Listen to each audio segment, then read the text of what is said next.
তো আগের ভিডিওতে বলেইছিলাম আমি ঘুড়ি ওড়ানো দেখতে চলে গেছিলাম দিদির বাড়ি। এই যে চলে এসেছি, এবার ওপরে উঠবো। সেই 4তলার ওপরে উঠতে খুব কষ্ট হয়। যাই হোক, আর এখন কিন্তু আকাশে খুবই কম ঘুড়ি ওড়ে, কেন জানি না, কেউ উড়াই না অত। আগে যেমন বিশ্বকর্মা পুজোর আগের দিন পরের দিন কত ঘুড়ি ওড়তো, এখন আর কিন্তু সেরকম ঘুড়ি ওড়ে না।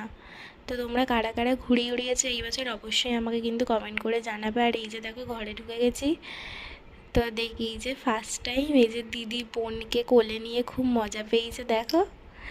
তো তারপরে আমি ছাদে চলে গেছিলাম, কারণ সবাই ছাদেই ছিল, ঘুড়ি ওড়াচ্ছিল যেহেতু। তো দেখতে পাবে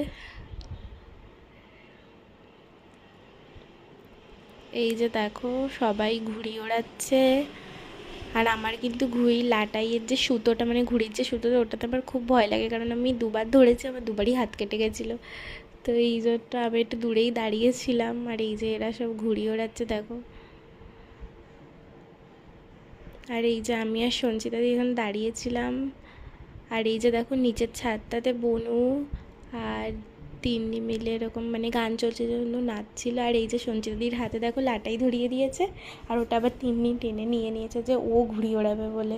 আবার সেটা এসে আবার টুসি নিয়ে নিয়েছে, যে ও পারছিল না যেহেতু, ওই জন্য আর কি ওর হাত থেকে নিয়ে নিয়েছি।